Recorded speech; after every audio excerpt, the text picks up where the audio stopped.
So hi guys, 1945 வந்து முதல்ல வந்து அட்டாமிக் பாம்க்கான டெஸ்ட் நடந்துச்சு. அந்த டெஸ்ட்டை பார்த்த ஓப்பன்ஹைமர், இவர் தான் வந்து அட்டாமிக் பாம்போட தந்தை. இவர் வந்து அந்த டெஸ்ட்டை பார்த்துட்டு என்ன சொல்றாருன்னா வந்து I have become death the destroyer of the worlds அப்படின்னு சொல்றாரு. இது வந்து பகவத்கீதாலேருந்து வர லைன். இவர் வந்து ஏன் வந்து அட்டாமிக் டெஸ்ட் நடந்ததுக்கு அப்புறம் இதை சொல்லணும்?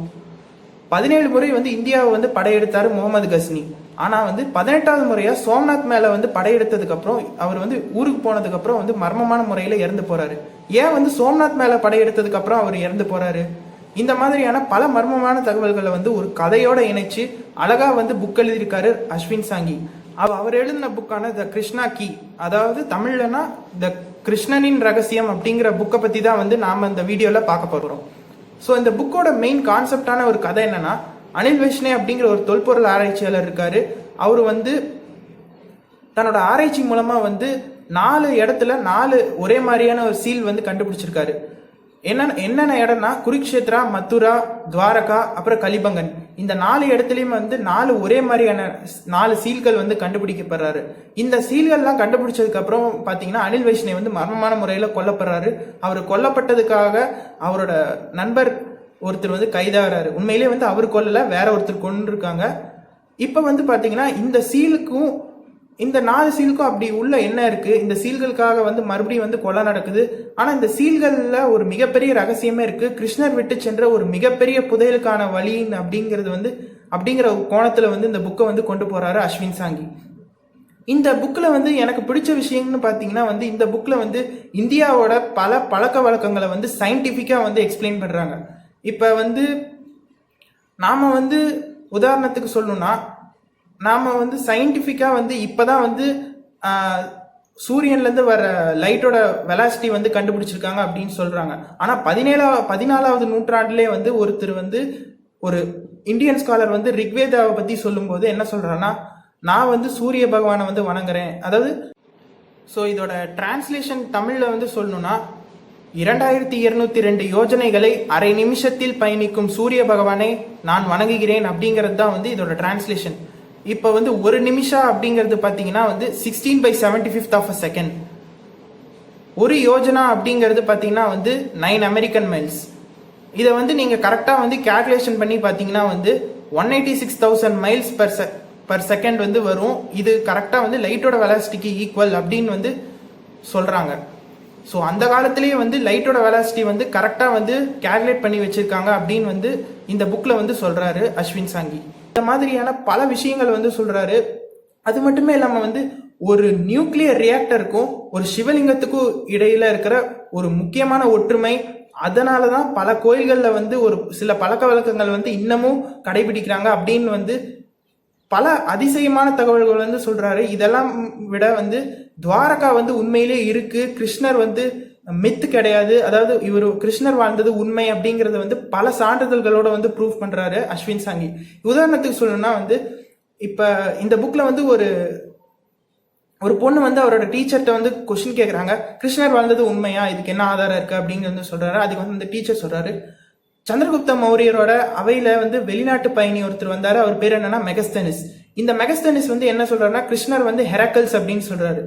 ஹெராக்கல்ஸ் அப்படிங்கறத இந்த வார்த்தையை வந்து நல்லா ஞாபகம் வச்சுக்கோங்க, இது ரொம்ப ரொம்ப இம்பார்ட்டன்ட். பிளேட்டோ வந்து அட்லாண்டிஸ், அதாவது உங்களுக்கே தெரியும் கடலுக்கு அடியில வந்து காணாம போன அந்த நகரம், அந்த நகரத்தை பத்தி சொல்லும் போது அது எங்க இருக்குன்னா வந்து ஹெராக்கல்ஸோட தூண்களுக்கு பின்னாடி இருக்கு அப்படின்னு சொல்றாரு. மெகஸ்தனிஸும் பிளேட்டோவும் ஒரே காலத்துல வாழ்ந்தவங்க. ஸோ பிளேட்டோ வந்து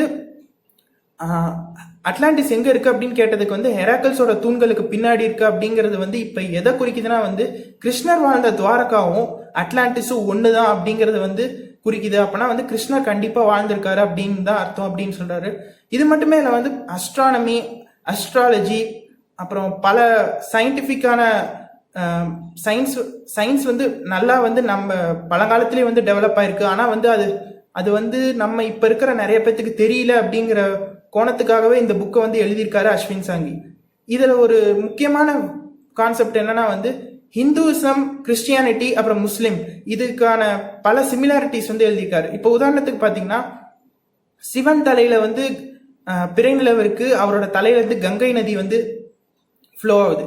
அதே மாதிரி தான் வந்து முஸ்லிம் கடவுளான ஹூபல், இவரும் வந்து நிலாவை வந்து சூடி இருக்காரு. அது வந்து ஜம்சம் அப்படிங்கிற ஒரு நதி வந்து ஃப்ளோ ஆகுது அப்படின்னு வந்து ஹிந்துவிசம் முஸ்லிம்க்கு வந்து கம்பேர் பண்ணியிருக்காரு. அதாவது இவர் வந்து இந்த புக்ல வந்து வேற முக்கியமான கான்செப்ட் இன்னொன்னு என்ன அவர் சொன்னது எனக்கு பிடிச்சிருந்துச்சு அப்படின்னு பாத்தீங்கன்னா வந்து, அதாவது நம்ம உடம்புல 7 சக்கரா இருக்கு, 7 டோன் வந்து நம்ம வந்து எப்பயுமே ஞாபகம் இருக்கு, சாரி காமா பாதனி.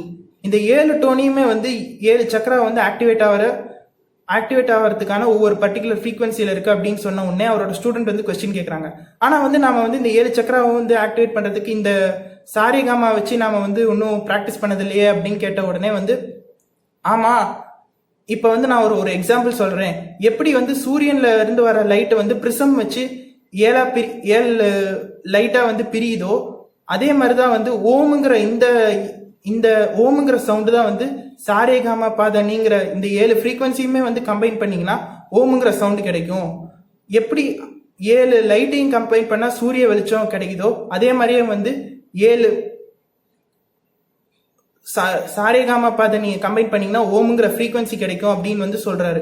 அது மட்டுமே இல்லாம வந்து இந்த லைட்டே வந்து உண்மையிலேயே சன்ல இருக்கிறது வந்து இப்ப ஓமுங்கிற சத்தத்துல தான் இருக்கு அப்படின்னு சொல்றாரு. அந்த காலத்திலேயே வந்து சூரிய பகவான் வந்து 7 குதிரைகள் பூட்டப்பட்ட ரதத்துல தான் வராரு அப்படின்னு சொல்றாங்க. அந்த 7 ரதமும் வந்து 7 டிஃப்ரெண்ட் கலர்ஸ் தான் மென்ஷன் பண்ணுது. இது ஒன்றும் கோஇன்சிடென்ஸ் கிடையாது அப்படின்னு வந்து சொல்றாரு. இந்த புக்கோட கதை போயிட்டே இருக்கும்போது வந்து நமக்கே தெரியும், இந்த புதையல் வந்து சோம்நாத் கோயிலுக்கும் அப்புறம் கைலாய மலைக்கும் ஒரு மிகப்பெரிய தொடர்பு இருக்கு. அதோட ரகசியங்கள் சேர்ந்தது தான் வந்து இந்த புதையல் அப்படிங்கிற மாதிரி வந்து இந்த புக்கு கொண்டு போறாரு. அது மட்டுமே இல்லாம வந்து முகமது கஸ்னிக்கும் கிருஷ்ணருக்கும் ஒரு மிகப்பெரிய தொடர்பு இருக்கிற மாதிரி கொண்டு போவாரு. இது மித்தா இருக்கலாம், இல்லாமலே இருக்கலாம், ஆனா வந்து அதுக்கான ப்ரூஃப்ஸ் கூட இந்த புக்ல கொடுத்துருக்காரு. ஸோ இந்த புக்கு வந்து கண்டிப்பா எல்லாருமே படிக்கணும். ஏன்னா வந்து நாம வந்து மூட நம்பிக்கைகள் அப்படின்னு நினைச்சிட்டு இருக்கிற பல பழக்க வழக்கங்களை வந்து இவர் வந்து சயின்டிபிக்கான ப்ரூஃப்ஸோட கொடுத்துருக்காரு. இந்தவே இருக்கு. ஸோ வந்து நீங்க வெளியில காசு போட்டு வாங்கணும்னு ஒன்றும் அவசியம் இல்லை. நீங்களும் படிச்சு பாருங்க. புக் எப்படி இருக்குங்கிற ரிவ்யூஸ் வந்து இந்த கமெண்ட் செக்ஷன்ல நீங்க கொடுங்க. ஸோ அடுத்த வீடியோல வந்து ஒரு நல்ல புக்கோட நான்